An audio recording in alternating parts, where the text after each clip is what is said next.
Hello, YouTubers, friends, compatriots, bootlicker shills, debt slaves, serfs, peasants, vassals, minimum wage workers. I'm a useful idiot. Welcome, and let's go back to the good old USA.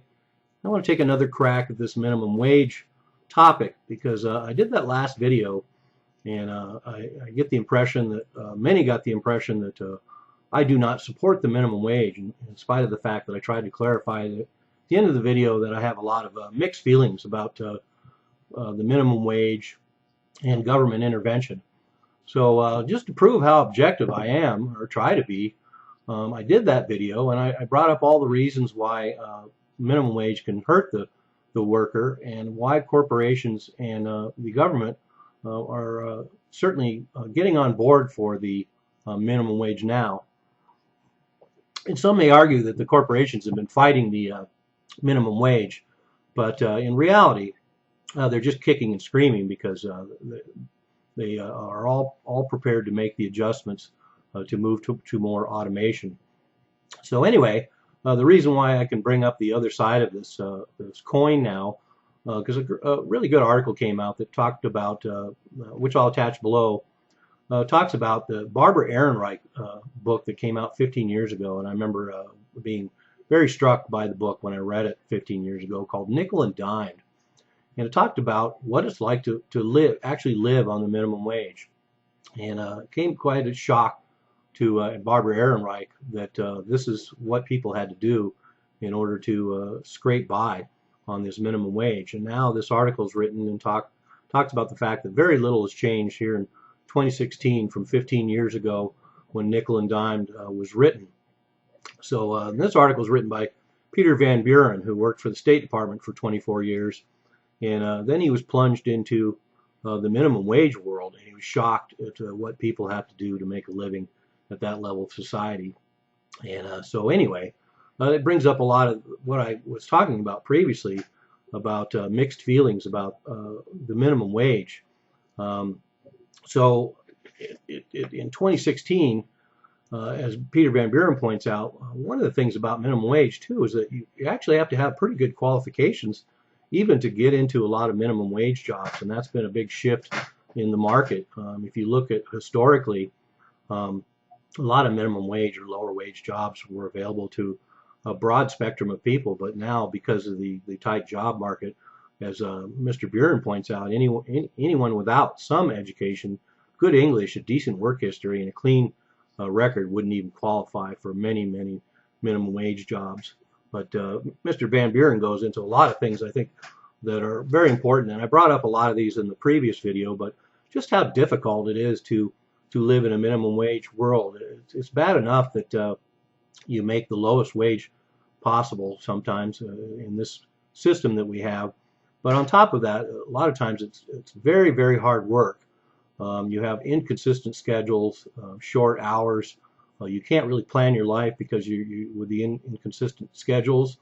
We have transportation costs. One of the things that's odd that we find in the 21st century now, and certainly part of the latter 20th century, is the fact that all these people who work for the cities a lot of times can't even live in the cities in which they work, and that includes policemen and firemen and teachers, and a lot of them can actually make pretty good money, and yet they still can't afford to live in cities. So imagine how difficult it is for people on a minimum wage, and then they have to add in these transportation costs to get to these jobs as well. And then also gets more complicated when oftentimes these people might have 1, 2, 3 jobs. And then childcare. Childcare is a big issue. I was surprised by the figure that 30% of low-wage workers are single parents. I guess I shouldn't be surprised at that. And so anyway, childcare is a very important part of that, and there's a lot of good child care benefits when you get into white collar work, but there certainly isn't much to speak of for blue collar workers, so this becomes another challenge. But of course that does bring up the issue about people who can't afford to have children having more children, but that's a topic for another video. Then of course sick pay laws. A lot of sick pay laws don't exist in minimum wage work.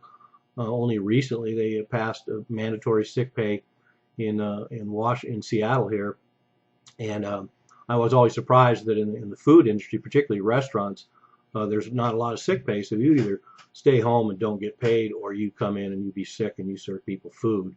And so people want to know why things spread so fast. That's one reason. But I know the last business I worked for, when the sick pay laws were enacted, they circumvented them by just creating all these personal time off. So any kind of vacation pay and just got sick pay just kind of got rolled into this all-purpose personal time off, part of your vacation package.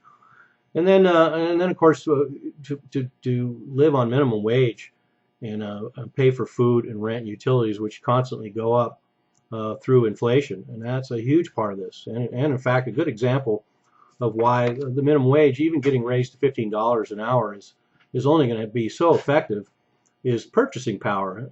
An interesting fact in this article: since the federal government last raised the minimum wage to $7.25 in 2009, 8.1% of the purchasing power has been lost to inflation.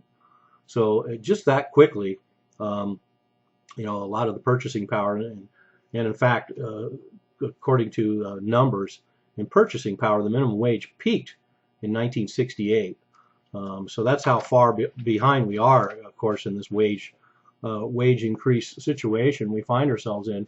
And I brought that up in the other video too, how interesting it is that we actually have a lot of catching up to do to make minimum wage be a livable wage, because so many years have been allowed to pass when there was no increase in wages, and then of course inflation just keeps eating away at things. Another problem, of course, for minimum wage workers is that we're moving to more and more of a technological economy. So even minimum wage workers have to be pretty computer savvy, even to work cash registers and do books and we interacting with technology. But another part of that, of course, is the requirements for a technological society and economy will further push unskilled workers into the abyss. So that's a problem. And then the college degree being the new high school diploma, that's another shift for people trying to get out of minimum wage. They thought education might be the angle. They get a college degree, and then it turns out it's about worth as much as a high school diploma. I'm sure there's probably some pretty amazing statistics on how many college grads work as waiters. And then one of the ones that people don't talk about that actually is pretty important to me, because I've experienced it through my lifetime, is the way you get treated when you're in minimum wage jobs. Not only do you get treated like a debt slave, oftentimes by your management, but if you're in retail, oftentimes you have to put up with an amazing amount of abuse from customers who wouldn't treat an animal the way they treat some people in retail. I've definitely experienced this over the years. So anyway, there's a lot of certainly a lot of tragedy that goes along with the minimum wage world, other than just not being able to make ends meet. So anyway, let's get into some of these other things. I think the bottom line for me is you need to address the whole spectrum. Minimum wage is only part of the formula, and at this point it's not really going to lift a lot of people out of poverty unless they address a lot of other issues, and that includes entitlement programs and qualifications for entitlement programs, and corporations certainly can easily circumvent these kind of these pay raises, for example, by just cutting people's hours. And so there's other mechanisms, parts of the system that need to be addressed besides just the basic wage. Otherwise, the minimum wage raise will just get eaten up by the rest of the inefficient program. And also tying in with what I brought up in that previous video is that the minimum wage can certainly hurt small businesses, and I've seen this up front and personal. But like I said before, we have these mega corporations who actually dominate in the minimum wage area, and they can absorb this. And a good example of that is brought up in this article too. 20 mega corporations dominate the minimum wage world, 60%. And they point out from a study that's part of this article, talks about raising the minimum wage would only raise the price of a Big Mac by 17 cents. And that's actually a fairly large chunk if you're running a business. But the fact is, these corporations can absorb that kind of thing, and so that's what we'll see. But like I pointed out, they will circumvent it by cutting people's hours and that sort of thing. So to get once again to the bottom line, kind of like I brought up in that last video, I'll echo my sentiments at the end of that last video and quote directly from this article. Mr. Buren says that, quote, "It seems wrong in a society as wealthy as ours that a person working full-time can't get above the poverty line," unquote. And I completely agree with that. And in that sense, I definitely support the minimum wage. In fact, it should probably be higher. But, you know, once again, one has to look at the entire big picture and not just the minimum wage and how all the parts fit together to make that work. And one reason why we know that it seems wrong in society's wealthy hours that a person working full-time can't get above the poverty line is because historically that hasn't been true. If you look at certainly the 19th century and early 20th century in America, people had all kinds of jobs that would be low wage jobs, certainly now, that were able to make some sort of living, probably better than what we have now when you factor in purchasing power. But you know, the fact that we had whole sectors of society like pump island jockeys, you know, that work at gas stations and bellboys and elevator attendants and just all kinds of service people that are not used anymore. But just think about the 19th and 20th centuries when people would have jobs like that and make a living and raise a family. And a good example is my family. My father and mother married young, and my dad worked at Boeing initially and then moved into a lot of part-time jobs before he joined the Army.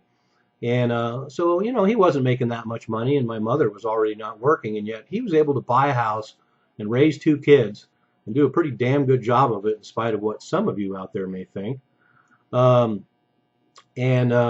He was able to do that on a pretty low wage. And so that says something about once again, that we have to deal with purchasing power and not necessarily just keep raising the minimum wage, because the minimum wage will just keep getting absorbed unless things about inflation can be addressed. And another thing Mr. Van Buren says that I agree with is, quote, "It seems no less wrong that someone who works for the lowest wage has to sacrifice dignity and self-respect as a sort of tax," unquote. And I also agree with that. I think you know, people, like I said in the last video, my gut feeling is that people who are willing to work pretty tough jobs and get treated pretty poorly should be able to make some semblance of a living and be able to live in their communities, but that's not the case. And I also would like to bring up the fact that, of course, anybody wants to go back and look at the previous video I did on the minimum wage, got into a very vigorous discussion with one of my longtime viewers, and it brings up the fact that people who have watched my videos for a long time know that I don't necessarily subscribe to any particular ideology, and I don't bring up my ideology or what my dogma is or whatever you want to call it. I try to come on here and just present things as objectively as I can, and then interject a little personality to it and a little venom and a little non-objectiveness just for entertainment value. But the fact is, each issue presents a new dilemma, and I find good ideas can come from both the right and the left, and good ideas can come from things as far apart as libertarianism and socialism. So a lot of my views kind of fall into uncategorized ideology. I just look at each issue, and in this case, for example, a lot of my leanings are very libertarian and very conservative. But in the area of minimum wages, it gets a little more complex, and the socialist in me comes out. So anyway, everybody can start slinging mud at me now for suggesting that socialism has some good values. But I probably have a lot of socialists who watch my videos as well. Who knows? But anyway, there's a good balance to my previous video on minimum wage. Don't assume that I fall on either side of this issue. It's a very, very complex issue with a lot of complexities. All right, I'm Useful Idiot. Don't you be one too.